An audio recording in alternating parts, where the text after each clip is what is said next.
प्रभु यीशु मसीह के नाम में सभी को जय मसीह की। प्रिय भाई और बहनों, आप सभी को पता है हम बाइबल के स्त्रियों के विषय में ध्यान करते हुए आ रहे हैं। तो आज हम सारा की दासी हजीरा के बारे में ध्यान करने वाले हैं।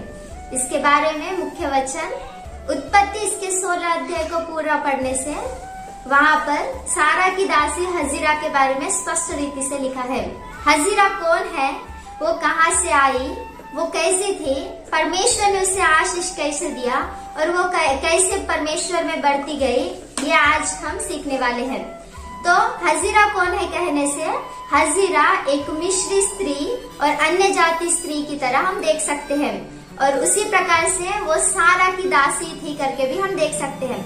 जब सारा और अब्राहम मिस्र देश में गए थे तो फिरौन राजा को पता चला कि सारा और अब्राहम भाई बहन नहीं बल्कि ये दोनों पति पत्नी हैं।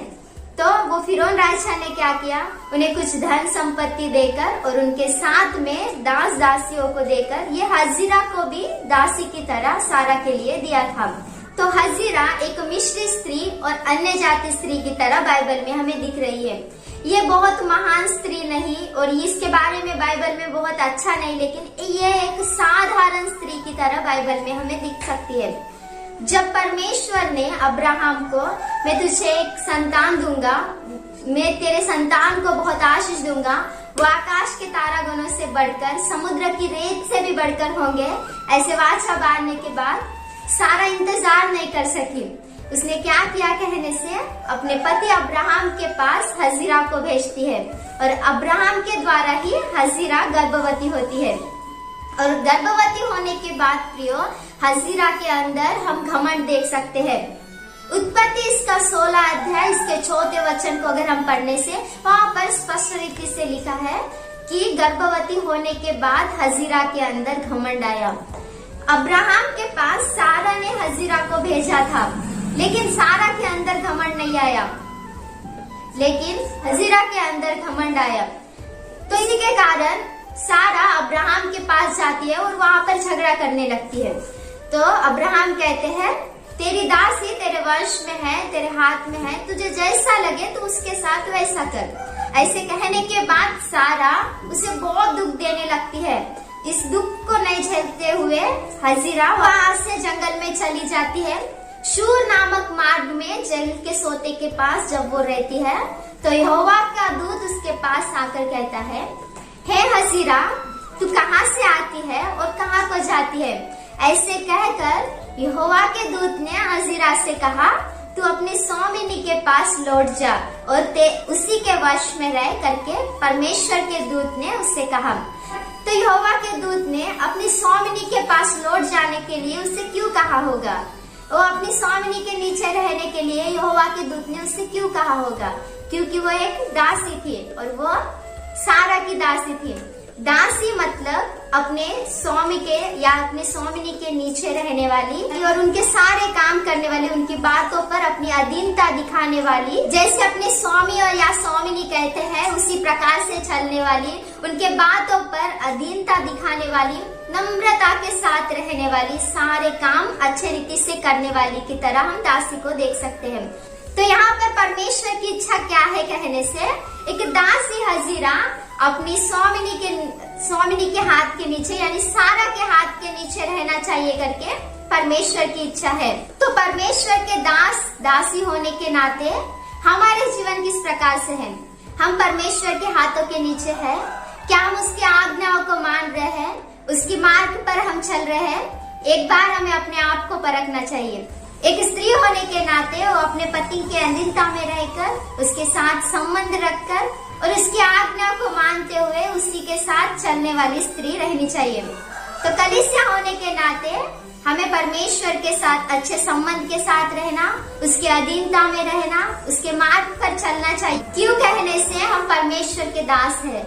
जब हम पाप और शाप के दास थे तब हमारे लिए यीशु मसीह स्वर्ग को छोड़कर इस पृथ्वी पर आके हमारे लिए मारे गए, गाड़े गए और तीसरे दिन फिर से जी उठे। पहला कुरिन्थी इसका 6वां अध्याय इसके 19-20 वचन को अगर हम पढ़ने से वहाँ पर स्पष्ट रीति से लिखा है कि यीशु मसीह हम अपने लहू को बहाकर हमें मोल लिए हैं। उसी के द्वारा ही हम यीशु मसीह के दास है, परमेश्वर के दास दासी करके है। तो दास दासी होने के नाते हमारे जीवन किस प्रकार से है, यहाँ पर हम देखने से हजीरा अपनी दास स्वामिनी को छोड़कर दूर जा रही है, जंगल की ओर जा रही है। तो हम परमेश्वर के दास होने के नाते क्या हम परमेश्वर से दूर है? क्या हम उसकी बातों को मान रहे हैं? क्या हम उसके अधीनता में रह रहे हैं? क्या हम उसके मार्ग पर चल रहे हैं? हजीरा को अगर हम देखने से वो अपनी स्वामिनी को छोड़कर जंगल में दिख रही है। तो आज आप कहाँ पर हो? क्या आप परमेश्वर के साथ हो? क्या आप परमेश्वर के अधीनता में हो? क्या आप परमेश्वर की मार्ग पर चल रहे हो?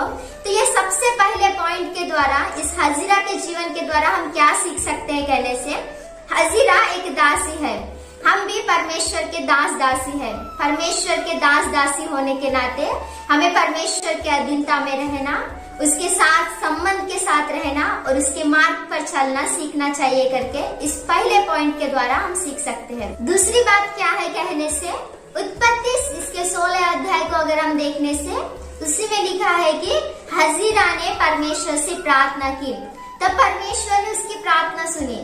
ये हजीरा एक मिस्री स्त्री है, एक अन्य जाति स्त्री है, फिर भी इसने परमेश्वर से प्रार्थना की और परमेश्वर ने इसकी प्रार्थना सुनी।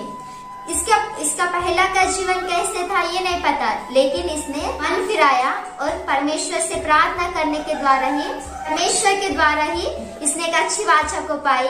परमेश्वर ने इससे कहा, देख तू गर्भवती है, एक पुत्र को जन्म देगी और मैं उसको बहुत बढ़ाऊंगा, उन्हें मैं इतना बढ़ाऊंगा कि वो अनगिनत हो जाएंगे करके परमेश्वर ने इससे वाचा बांधी। तो आज हमारी प्रार्थनाएं किस प्रकार से है? हमारी प्रार्थनाओं का उत्तर हमें चाहिए, हमारी प्रार्थनाओं के द्वारा हमें आशीष पाना है या परमेश्वर से वाचा को पाना है, हमारी प्रार्थना के द्वारा हमारे परिवार आशीषित होना है या हमारे परिवारों में परमेश्वर का आशीष रहना है, तो हमें मन फिराव की प्रार्थना करना चाहिए। मन फिराव की प्रार्थना करने से ही परमेश्वर हमारी प्रार्थनाओं को सुनेगा और हमें आशीष देगा। जैसे परमेश्वर ने हजीरा की प्रार्थना सुनी, मैं तुझे एक पुत्र दूंगा करके परमेश्वर ने उससे वाचा बांधी। इस दूसरे पॉइंट के द्वारा हम हजीरा के जीवन से क्या सीख सकते हैं कहने से, जैसे हजीरा ने मन फिराव की प्रार्थना करके परमेश्वर के द्वारा वाचा को बांधी, अगर हम भी मन फिराव की प्रार्थना करेंगे तो परमेश्वर की वाचा को हम भी प्राप्त कर सकते हैं। हमें भी मन फिराव की प्रार्थना करनी चाहिए, हमारे देश के लिए, हमारे राष्ट्रों के लिए, हमारे परिवारों के लिए, हमारे सब लोगों के लिए हमें प्रार्थना करनी चाहिए। प्रार्थना नहीं करने से वो पाप है, इसीलिए हमें प्रार्थना के जीवन के साथ रहना चाहिए। यह हजीरा के जीवन के द्वारा हम इस दूसरे पॉइंट को सीख सकते हैं। तीसरे बात को अगर हम देखने से, इस प्रकार से हजीरा ने परमेश्वर का दर्शन पाकर उसने परमेश्वर का नाम रखा, यहोवा का नाम उसने रखा कि सब कुछ देखने वाला परमेश्वर तू ही है। सचमुच प्रियो, परमेश्वर सब कुछ देखने वाला है। उदाहरण में अगर हम देखने से, परमेश्वर ने इजराइलियों को देखा, उनके दुखों को देखा, उनके कष्टों को देखकर खुद परमेश्वर स्वर्ग को छोड़कर इस पृथ्वी पर आके वहाँ पर अनेक विपत्तियां डालकर उन लोगों को परमेश्वर ने मिस्र में से बाहर निकाला। तो यहाँ पर अगर हम देखने से, हजीरा जंगल में अकेली है, उसने परमेश्वर पर आधारित रहकर परमेश्वर की ओर देखा, परमेश्वर ने उसकी ओर देखकर उसके कष्टों को, उसके दुखों को देखकर परमेश्वर ने उससे वाचा बांधी। तो इस तीसरे पॉइंट के द्वारा हम क्या सीख सकते हैं कहने से, परमेश्वर पर अगर हम आधारित रहने से, चाहे हम किसी भी परिस्थिति में रहे, परमेश्वर हमें उन परिस्थितियों में से निकालेगा करके हम इस हजीरा के जीवन से तीसरी बात को हम सीख सकते हैं। जैसे परमेश्वर ने हजीरा से कहा था, उस प्रकार से हजीरा ने अब्राहम के लिए एक पुत्र जन्म दिया और उसका नाम इश्माएल करके रखा।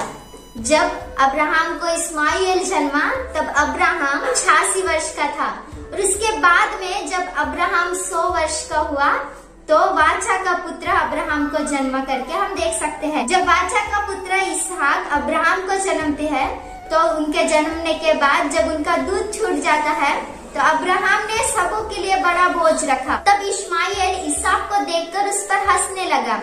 इसकी हंसी को सारा ने देखा और सारा अपने पति अब्राहम के पास जाकर कहती है, अब ये दासी और ये तेरा पुत्र इश्माएल मेरे पुत्र इसहाक के बराबर नहीं हो सकता, इसका हमारे घर में अब कोई लेन देन नहीं है, इसे यहाँ से निकाल दे करके सारा अब्राहम से कहती है।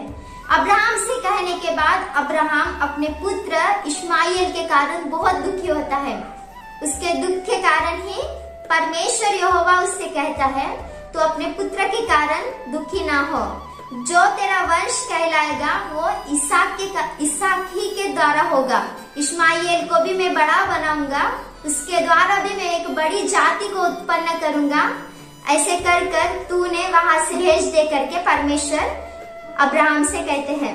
इसीलिए अब्राहम सवेरे उठकर एक रोटी और पानी की थैली हजीरा को देते हैं और उसी के साथ अपने पुत्र इश्माएल को भी हजीरा के हाथ में देकर उन्हें वहां से भेजते हैं। तब हजीरा बेर्शेबा नामक जंगल में पहुंचने के बाद कुछ समय होने के बाद उनके पास का पानी और रोटी खत्म हो जाता है। समाप्त हो जाने के बाद उन्हें बहुत ही भूख और प्यास लगती है। जंगल में अब खाने के लिए उनके पास कुछ भी नहीं है, उनके पास का पानी और रोटी समाप्त हो गया।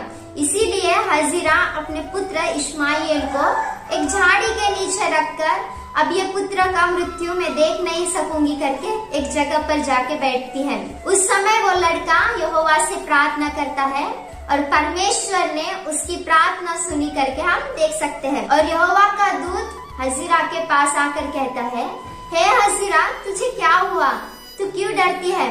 तू उठ, अपने पुत्र के पास चली जा, तुझके कारण दुखी ना हो, मैं उसके द्वारा भी एक बड़ी जाति को उत्पन्न करूंगा करके परमेश्वर कहते हैं। और उसके बाद हजीरा की आंखें परमेश्वर खोल देते हैं। जब हजीरा की आंखें खुल जाती है तो उसे कुआं दिखता है।